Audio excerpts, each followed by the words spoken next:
സഹോദരങ്ങളെ, അങ്ങനെ പുതുമയാർന്ന ഒരു പുതുവർഷം കൂടെ നമ്മിലേക്ക് ആഗതമായി കഴിഞ്ഞു.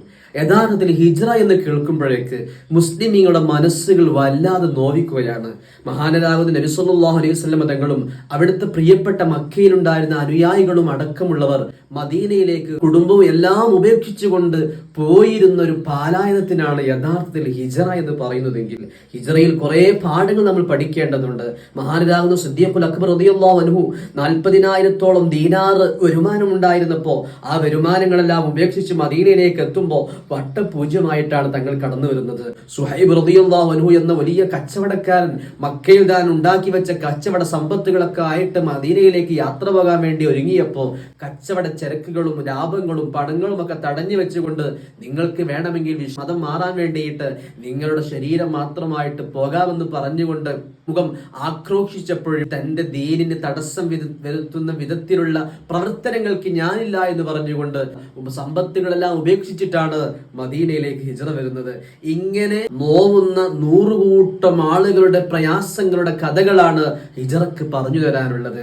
എങ്കിൽ നിങ്ങൾ നോക്കൂ പ്രിയപ്പെട്ടവരെ, മദീനയിലേക്ക് എത്തിയപ്പോ അവിടെ ഉണ്ടായിരുന്ന പാവങ്ങളായ മുസ്ലിമീൻ കടന്നു വന്നുകൊണ്ടിരിക്കുന്ന തന്റെ പ്രിയപ്പെട്ട കൂട്ടുകാരെ, സുഹൃത്തുക്കളെ, തന്റെ പ്രിയപ്പെട്ട സഹോദരനായി കണ്ടുകൊണ്ട് ഒരു മുസ്ലിമായതിന്റെ പേരിൽ തൊട്ടു മുമ്പ് വരെ പരിചയമില്ലാത്തവർക്ക് സമ്പത്തിന്റെ പകുതി പകുത്തു കൊടുത്തുകൊണ്ട് ഇസ്ലാമിന്റെ സൗന്ദര്യമാകുന്ന സ്നേഹപ്രകടനം കാഴ്ചവെച്ചവരായിരുന്നു യഥാർത്ഥത്തിൽ അൻസാറുകൾ. അരളറിയിപ്പിക്കുന്ന ഒരു ചരിത്ര കഥയില്ലേ പ്രിയപ്പെട്ടവരെ?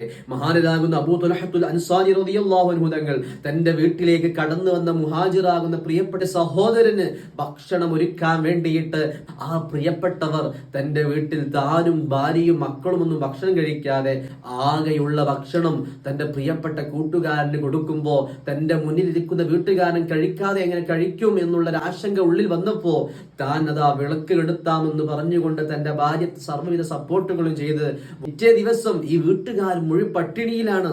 ആ പട്ടിണി കിടന്നിട്ടും തന്നിലേക്ക് കടന്നു വന്ന പ്രിയപ്പെട്ട കൂട്ടുകാരന് പകുത്തു കൊടുത്തിട്ടുള്ള ആ പ്രിയ സൽക്കാരത്തിന്റെ പേരിൽ ഹബീബായ തങ്ങളെ നയനങ്ങൾ നിറഞ്ഞിട്ട് സന്തോഷിക്കുന്ന വിധത്തിൽ അബൂ തുൽഹ തങ്ങളോട് വലിയ ആശ്വാസത്തിന്റെ വാക്ക് പറഞ്ഞിട്ടുണ്ടെങ്കിൽ ഇങ്ങനെ മനസ്സുകൊണ്ടും സ്നേഹം കൊണ്ടും പകുത്തു കൊടുത്ത ഒരു വലിയ ചരിത്രത്തിന്റെ പേരാണ് പ്രിയപ്പെട്ടവരെ ഹിജ്റ എന്നുള്ളത്.